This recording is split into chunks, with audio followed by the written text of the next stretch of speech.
start. We're rolling. Okay. Well, hi, Carrie. Hi, Nick. For people who don't know, we work together at Mount Hermon, this wonderful Christian conference center camp in the Santa Cruz Mountains. You're the director of human resources. That's right. Carrie Luther, welcome to Nick's Vancast. Thank you, Nick. I'm so grateful to be here. How did you get into human resources and Mount Hermon? Yeah, so it goes back to like 1996 is when I fell into human resources because I had been primarily like an administrative person before that in community relations and marketing. And I saw an ad for a human resources secretary, and I applied at Granite. And that's how I got into human resources. And then over time, through attrition in the HR department at Granite Construction, I just was promoted into different positions, and the VP of HR saw skills and strengths that I didn't know I had in that area.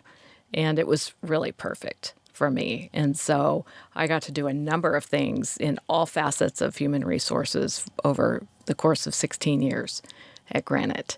And training and development and recruiting and staffing and compliance. I was the EEO officer there, and so I learned a lot. And it was God equipping me to do what I'm doing at Mount Hermon.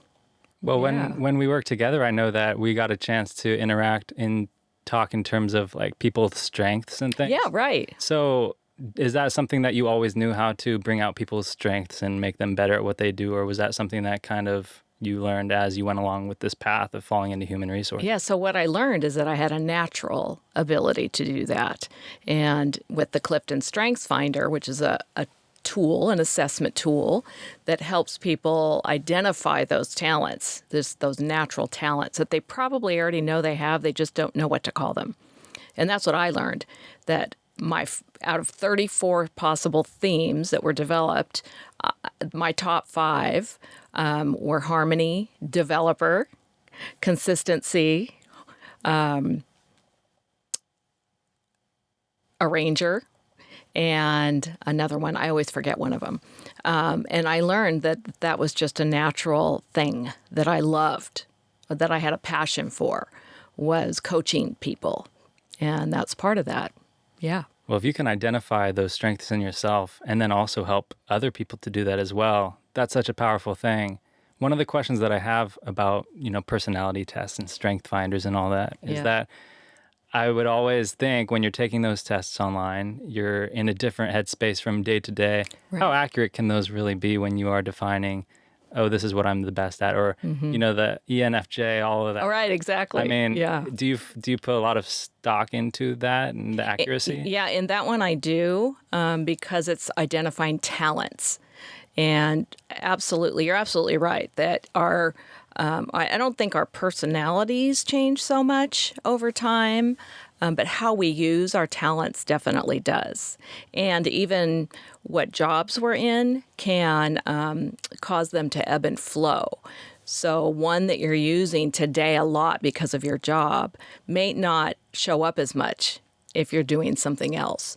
But for me, because of just the kind of work I do, it was very validating. The 5th one that I forgot was adaptability. Is the goal for everybody to kind of be well-rounded at kind of all of them and have those stand out? Yeah, good question. No, that's not the goal because it's not possible. Right. Okay. So we want to focus on the things that we're just naturally good at and take advantage of those. And that doesn't mean, well, I will say it does mean like I cannot be an accountant. I'm just not wired that way. I will fail miserably at being an accountant. Where someone else, is an engineer type person, very linear thinking, they're just wired that way. So they probably wouldn't be good in human resources because human resources is a very gray area where that's where my adaptability comes in, my consistency because of the compliance issues comes in, harmony because I help people mediate their differences or conflict, all those, and harmony, I said that. All of those things play a role in doing the human resources. That's a perfect role for somebody with those strengths then. Perfect. And I know that it was just God leading me there one little step at a time. I never even considered human resources as a career, ever. Yeah. And then here I am doing it, and I could see that, yeah, this is what I was meant to do, no doubt. Wow. Yeah, it's cool. That's amazing. Are there other things that you would consider doing, or what people with those strengths would do rather than human resources? Because it Yeah. seems like so aligned. Right. I think counseling is another one because you have to be able to have the ability to listen to people and to guide them, coach them, really, not tell them what to do, but ask what I call like penetrating questions, asking people open-ended questions so they figure it out for themselves. And that's part of that. Yeah. Do you ever look back at these different careers that you've been in and discovering more about your strengths and your passions and learning about how the things that you've experienced helped you to what you're doing today? Oh, no doubt. Oh, there's no Because doubt. I definitely want to get into. I know it's a hard story, but I think you're doing amazing things. Oh, you're sweet. And I Thank you. want people to hear about what you're doing and about Tosh's story. Yeah. If you wouldn't mind sharing with not us. at all. I mean, it's so important, especially Yeah. now. And before I share about the tragedy of his death, I like to share about who he was, to put it into context, because Tosh was 29 when he died, but you would have loved him. He was like you a lot, actually, Nick. He was really low key, and he had a really good sense of humor, and he was playful and smart. He, in fact, just not long before his passing, we had talked about him going into the human resources field because he would have been really good at it. He was very creative with words. He could freestyle rap.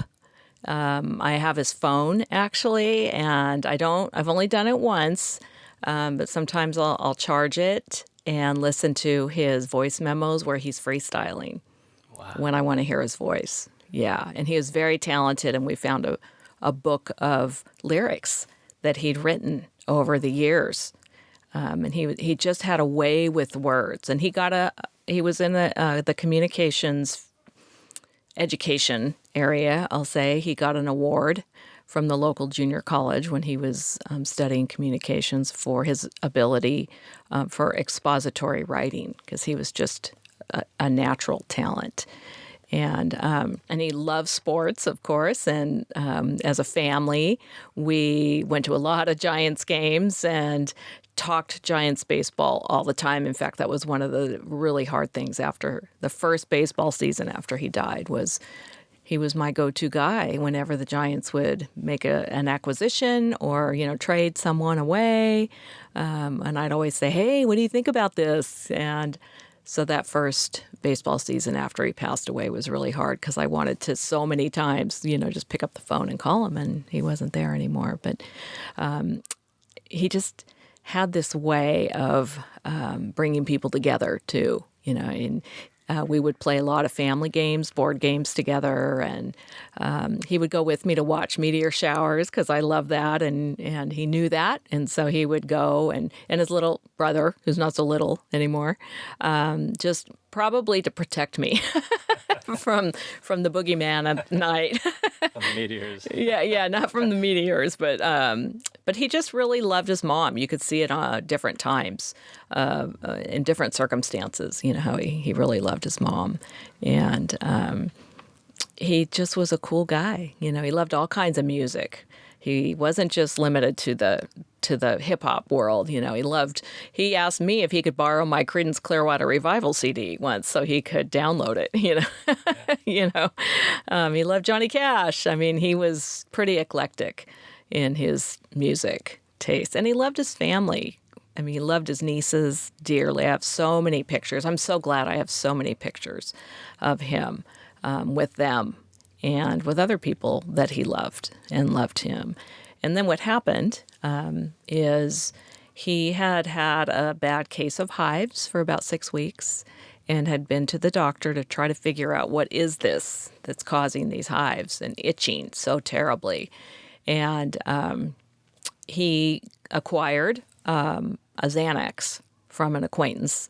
And it was a group of them. They all knew each other. And he got this Xanax from a guy he knew and trusted, and had called his girlfriend after he got home from a day at the beach and watching football. It was Monday night football, and the World Series was on, too. I still remember that. And they talked at around 11:30, and they said goodnight. And then about 1:30, he couldn't sleep, so he called her because of the itching. Called his girlfriend again, and they talked for another hour or so and said goodnight again, and had arranged to go get a blood test the next day to try to figure out what was causing these hives, like an allergy of some sort. And they said they would get together about 11 o'clock, and she didn't hear from him. And so she started calling him, and he didn't answer, and she started getting mad, like maybe he stood her up, just like a young woman would do. And then she thought, that's not like Tosh, So she drove to his house, which is pretty far up into the Aptos Hills. And he was in his room, and she found him dead in his room, and started administering CPR as directed. And then the EMTs arrived, and they took over, and they tried everything they could, but it was way too late. He'd probably taken the medication, and it turns out it was only a quarter of a Xanax bar, just a quarter. And the coroner found the remaining 3/4, and that was all he found in his room, along with some Benadryl packets to help with the itching. And it turned out after they had accelerated the toxicology report that it was not a Xanax. It actually had been poisoned with fentanyl. And it killed him probably within minutes. And that's happening all over the United States now. And it's an epidemic. It really has become an epidemic since then. And he died on October 27th, 2015. And it has only gotten exponentially worse since then, which just breaks my heart. Because you don't have to be a drug addict to die from this. He took a quarter of a pill. He didn't overdose, and that's what we're working now. Myself and many, many, many others are working on changing that narrative from an overdose to fentanyl poisoning, because he didn't overdose on Xanax. He died of poisoning. So it wasn't long after Tosh's passing that you found out that this was a poisoning? Yeah, it was about 9 days. Wow. After. Yeah, and that's unheard of, to get a toxicology report back so quickly. And the sheriff's department expedited it purely because they feared that was the case. What did you do next? Like, what do you even do from there? Well, besides grieving a lot, Yeah. and you can't make sense of that. There's no making sense of that. But I had told the coroner, when he told me about how Tosh died, I told him I wanted to speak to people about this publicly, to make them aware of these dangers, to prevent other families from having to go through what we went through, at no fault of Tosh's own. He had no clue that what he was taking wasn't what he thought it was. And that is so common.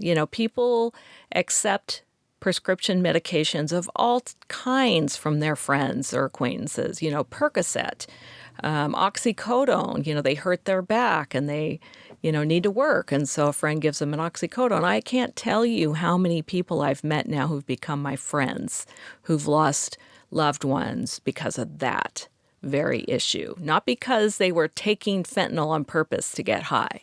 Right. It's because they took something they thought was something else. Right. And fentanyl, is like 50 to 100 times more powerful than morphine or heroin. It's unbelievably powerful. It's like the equivalent of 2 or 3 grains of salt that would kill you. That's crazy. It is crazy. I have the picture. I think, is it of the actual tablet? It is of the actual tablet. So do you know where that was obtained from? Well, we know who we got it from, but we don't know where he got them from, and unfortunately. And the FDA took over the investigation once they tested this pill, and it was positive for fentanyl.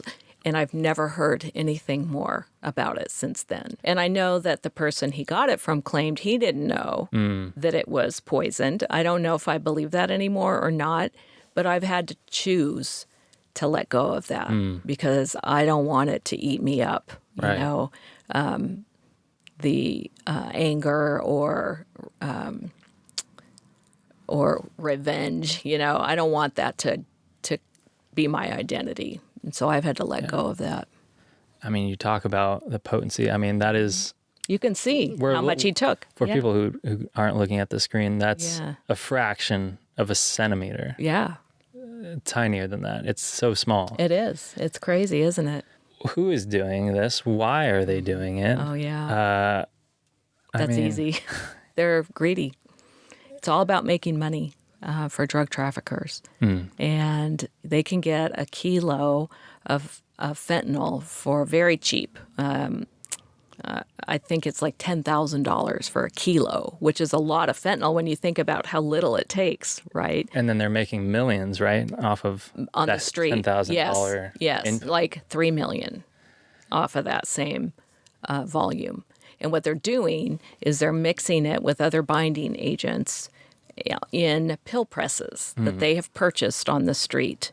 And you can order them on Amazon. And it's crazy. And then you can make your own pills that look exactly like the real thing. You saw that. That was not real. It looked real. And you can't, for the average person, you can't tell the difference. Sure. And even some pharmacists have said they can't tell the difference. And for people with, you know, lack of morals, we'll say, that's a big profit that, and without morals, you're not looking into how that would affect a family member. That's right. The ripple effect. Right. And the whole community. Right. So how do you stop something like that when it is people who aren't necessarily taking the law seriously? Obviously, they're not going to abide by somebody telling them not to because you're already not supposed to. Exactly. So how do you combat this? Because is it due to lack of people's ability to get medication they need from a trusted source or pharmacy? You know, that's a good question. I think many times they get the street versions either on purpose or accidentally. So, for example, I've met people because I've traveled to Washington, D.C. a few times to speak to legislators, and I met families there where, you know, a woman hurt her back at work, and it was her first week at work, and she didn't want to miss any work. So a coworker gave her an oxycodone to help her so she could work through the pain. And it killed her. He didn't know. He got it from a doctor. Really? Yeah. So it came from a doctor. This particular case came from a doctor. And it turned out that he was making a profit by making these pills. And he was arrested at the airport with all of his goods ready to go somewhere else and start over. And he is serving life in prison now. That is a very rare case. Most of the time, drug dealers or traffickers are just being slapped on the wrist for selling illicit drugs, but not for murder. And that's starting to change now. I'm very grateful to say. So is that one of the ways that things are going to have to change, is harsher sentences for people who are caught? You know, I don't know if that's going to work. Because there's still people above that person, right? That, and it's coming from all edges of the border, if you will. You know, they are manufacturing fentanyl in China, and it's going to Mexico, and then they're making these fake pills in Mexico and smuggling them across the border. They've been doing that for decades, right? So that's my opinion, and working with former DEA agents, because of the work I've been doing, they have said, we're not going to arrest our way out of this. I believe that to be true. My feeling is we need to educate people so that they don't take them, that they only get them from their local, CVS or Walgreens or whatever it is, but not from a friend, because we don't know where it came from, Right. even if they're a trusted friend.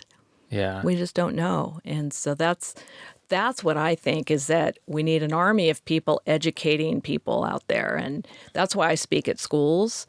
I've spoken to probably 3,000 to 3,500 students at local schools, and I want to expand that. I was on my way to doing more when COVID hit, and Yeah. of course, everything was canceled. Right. But very sadly, there's more people involved now because they've lost children. In the last 2 years, it's exploded because of COVID and kids being online more, and they're ordering pills on Snapchat and Instagram. And there's 14 and 15-year-olds dying now because of that. There's a video that I wanted to play from episode of 2020. Oh, yeah. Prince died from fentanyl, right? Yes, it was a counterfeit Percocet. And I didn't know that a lot of this comes from places like China. I That's thought it was right. all just contained here. I'll play this quick excerpt Okay. really quick. U.S. entry points like JFK Airport in New York, customs officers fight a nonstop battle to detect incoming packages containing fentanyl. You have to hunt for it. We've got concealments like a teddy bear, greeting cards. We've gotten different types of concealment. Makes it more difficult. Do you have any idea what percentage is from China as opposed to other countries? The vast majority is from China. But could it really be that easy to mail order fentanyl from China? To find out, 2020 simply Googles buy fentanyl online. And just check out the search results. No prescription needed, cheapest prices. Chinese websites brazenly offering fentanyl for sale. This one even features a clever promotional video. Forget about the questionable quality of the product. Forget about problems with customs. We inquire about purchasing 250 grams of fentanyl, I'm looking to buy fentanyl. enough to make thousands of counterfeit pills. And we get plenty of takers, offering to sell to us for $1,200 to $1,600 and shipped to the U.S., no questions asked.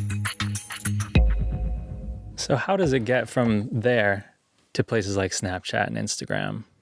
Yeah, so it goes to people that are buying it, like in Mexico, and then they convert it to these pills. And kids, are experimenting. I mean, it's historically true, right? Sure. And so they're ordering these pills online through Snapchat from some stranger, and they're getting them sent to them at home. And then their parents find them on the bedroom floor next to their bed. And it's just so heartbreaking to me that this has gotten to this point where in the last 12 months, 100,000 people have died from fentanyl poisoning. And I would say most of those are not your addicts that are taking it on purpose. It is Okay. people like my son, who Yeah. was just a good guy and made a mistake and took something that he had no clue. And that's happening all over the United States. So many more parents now. When I first started this process of trying to tell Tosh's story, it was just a handful of us really that were doing that. And now there are group after group on Facebook trying to educate people. In Tosh's case, he wasn't somebody who was an addict who was taking this medication.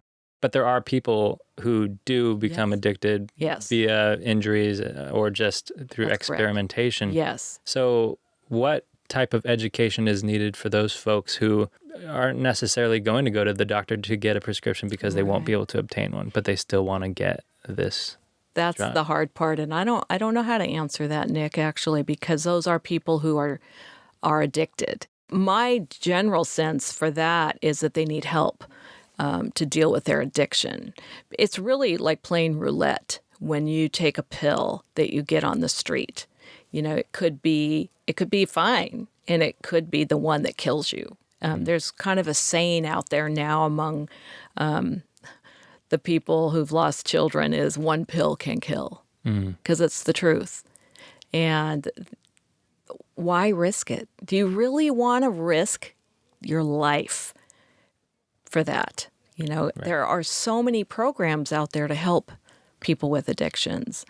I have family members who are addicts. I get it. They're not bad people because they have an addiction.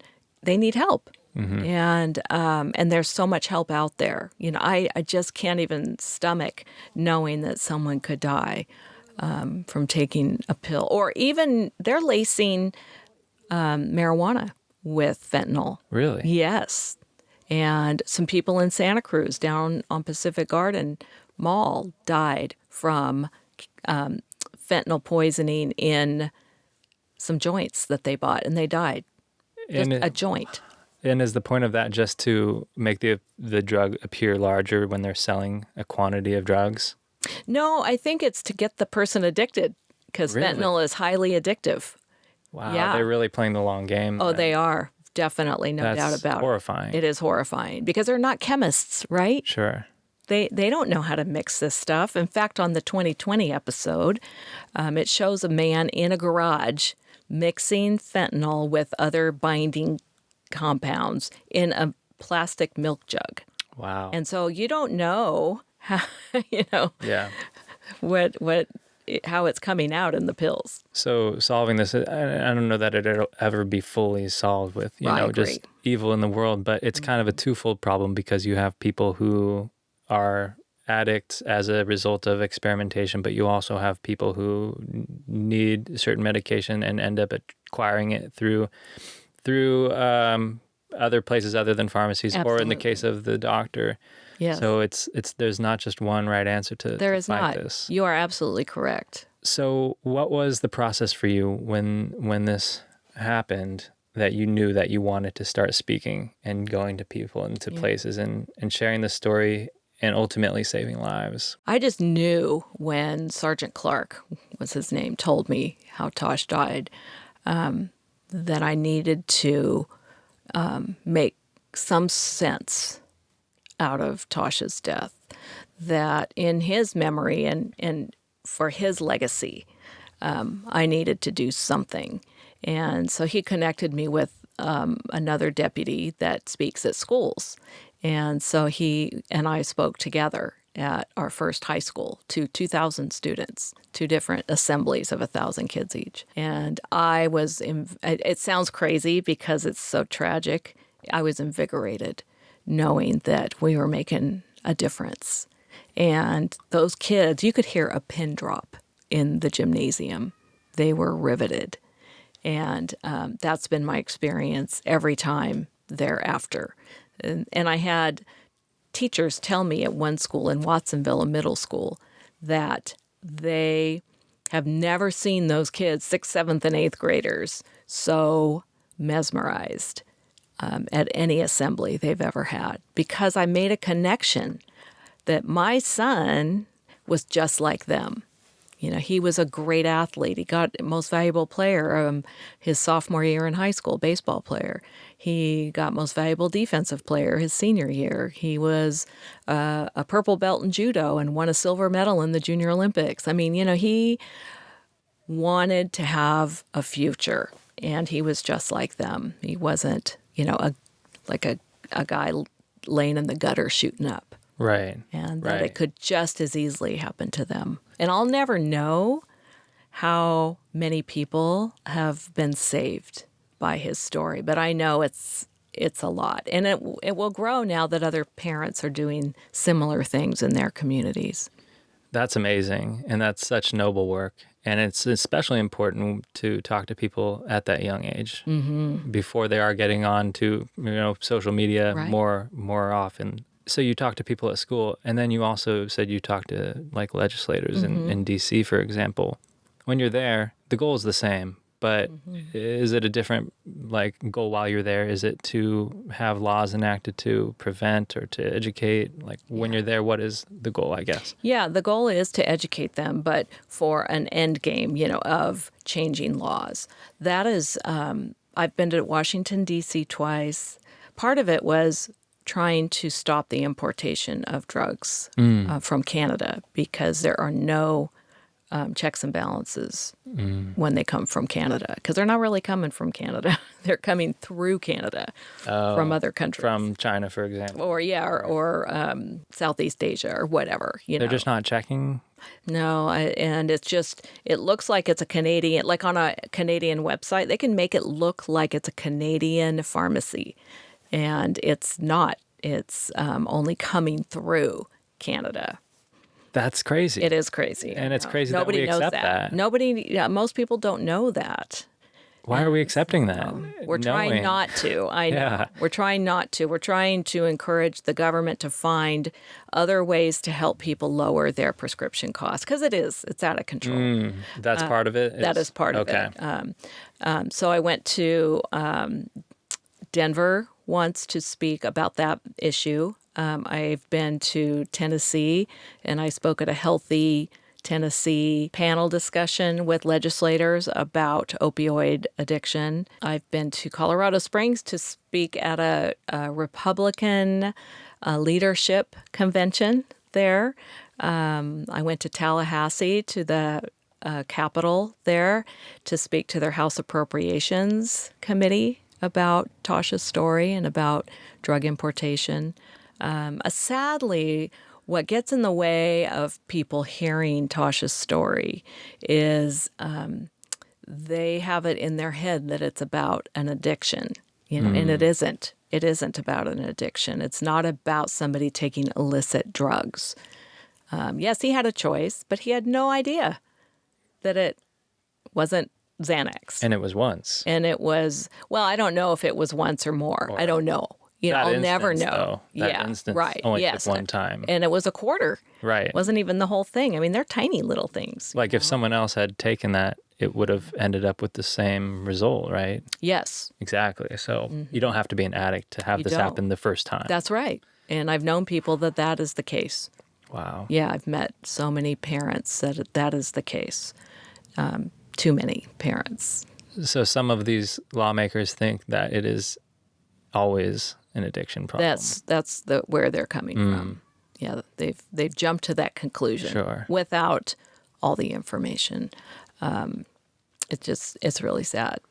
But the good thing is that is changing. That is starting to change. So in Southern California, I think it's Riverside County, the DA announced within the last few months that they're going to start charging drug dealers who've sold somebody a drug that ended in a death because of fentanyl with murder. They're going to charge them with murder. So that is starting to change because of all the work that parents and others are doing. Oh, I went to the LA City PD headquarters a few years ago and spoke to about 300 law enforcement professionals and told them that very thing, that, when you walk into a scene where it looks like somebody overdosed, don't assume that they overdosed. Don't assume that they died from taking their drug of choice. Do more investigating. Do a toxicology report. Could very well be that they died of fentanyl poisoning and not of an overdose. And I just keep saying that over and over and over again, on LinkedIn and everywhere I can. Yeah. I just keep saying it because people have to understand that it isn't what it seems. And that's the only way this is going to change. Is it ever underreported what people who have overdosed or been poisoned have died from because they're not knowing what they're looking for, or they just classify it in a different way, and that's also causing less alarm than there should be in a lot of ways? Yes, I would say yes to all of those things, yes. Now, I will say that I've connected again with the coroner that was on Tosh's case, and he has very graciously agreed to help me in educating the public and provide me with statistics, because I am aware that there are people in the county in which I live since Tosh's passing that have died the same way, and I'm not hearing about it. I'm not hearing about it in the news. Well, I think it's such an amazing thing that how tragic this has been, that you've been able to use it to help others. Because like you said, there's a lot of people who you don't know about or you won't hear from, but you've used it as your call to action to help fight this. I think that's really amazing that you've been able to turn something sad into something that you can use to help people. Well, and thank you. That's very kind. And I'll say, when you have a calling, you can't say no. You know, when you have a true calling from God, you can't say no. And there's no way I could turn my back on this. And God has given me some talents to speak publicly to people about things where I have passion. And I cannot turn my back on that. I couldn't live with myself. It gives me what I call level 3 joy to know I'm telling my son's story, and that will be his legacy. And he will have made a difference in his death. I know there's going to be people who listen to this through the lens of spirituality and people who don't. But for Absolutely. you personally being a woman of faith and who follows Jesus, how has this story unfolded for you in something sad to knowing that this is part of like God's bigger picture? Well, I've had a very powerful experience with that early on in Tosh's story, where I was called to lead staff prayer at Mount Hermon, where I work. And I chose to lead it on a book that I had read called Draw the Circle. And it was about praying audacious prayers, bold prayers. And I told the story about how one morning I was in my closet and I prayed for my sons. And I have another son, Tosh's younger brother, and I prayed for them. And I heard God almost, I swear it was like audibly, but I knew it wasn't, that said, they're going to be okay, Carrie, just as clear as day. And I just felt this overwhelming sense of peace in that moment. That was in April of 2015. Then October comes, and we're probably actually in November, and Tosh passed away on the 27th of October. Within 2 weeks, I was in bed just sobbing in despair. And I mean, it's hard to explain what it's like as a parent to lose a child. It's like a guttural sob. And I was just crying out to God. And I heard Tosh's voice, equally as clear as I heard God's voice 6 months before say, and I wasn't looking for this, but it's okay, Mom. And I knew that God had answered his promise to me. Tosh was okay. And it wasn't the way I thought he would be okay or what I was hoping for or asking for, but I knew he was okay and that he was with Jesus and that I would see him again someday. And I remember saying, "Oh, Lord, please, can I just hear his voice one more time? One more time." And I heard the still small voice say, "Check your voicemail." And I did, and I didn't have anything from Tosh. And it was like, no, your deleted messages. And I checked my deleted messages, and I had 8 or 10 messages from Tosh. And I listened to every single one of them. And he had it was so cute. He had a very structured pattern. Tosh was very structured in some ways. He had to have his shoes match his shirt, whatever, when he was going to go out, and stuff like that. It was like perfection, and so he left a voicemail every time. It was, "Hi, Mom, this is Tosh. So it's, 2:00 on Saturday." And then he'd tell me what he wanted to tell me. And then he'd say, "Okay, love you, bye." And probably six out of the 10 that I listened to said, "So we have a sale on salmon this week, and I knew you'd want to know." He worked at a grocery store in the seafood department. And so it was so cute, and I smiled then like I'm smiling now. And I went to sleep with such peace that night, knowing that he was okay. It was so amazing. You sent me a few photos. Yeah. I'd love to throw them up here. Yeah, please do. How old was he in this photo? Oh my gosh, he's probably 12. And when you're sharing this story with people who have experienced this or lawmakers or anything, subliminally, probably always, but how often are you actually mentioning spirituality through this? All the time, if I can. Yeah. In fact, when I was filmed in Washington for the 2020 episode, the camera woman, we were right behind one of the Capitol buildings, and she asked me, how do you live with this? And I said, oh, the only way is through my faith in God. I'd be a basket case if it wasn't for the strength and the peace that he gives me through this, because I couldn't do it otherwise. Wow. I couldn't do it. I share it at schools when kids come up to me and ask me that question, how do you do this? And I tell them, because it's God's grace and mercy on me. And they cry with me and they give me hugs, boys and girls. They're very touched by it. Yeah, wow. I'm grateful for that. Here's yeah. him as the sports fan, Giants That's fan. right, big Giants fan. Yeah. We had a lot of great memories there at that park. Yeah. He had a really good sense of humor. In fact, we laugh because he would always say things like, I wish everybody thought I was as funny as I think I am. I feel like sometimes I feel that way too. Yeah. He was very introspective. Like, he told me not long before his passing that, he was telling his friends, because they were all about to turn 30 in the coming months, that it was time for them to grow up. And to make better choices just about life and living. And it wasn't just going to happen, that they needed to make it happen. So he was having an impact on people then? Oh, yeah. He still is now through absolutely. you. And where do you go from here?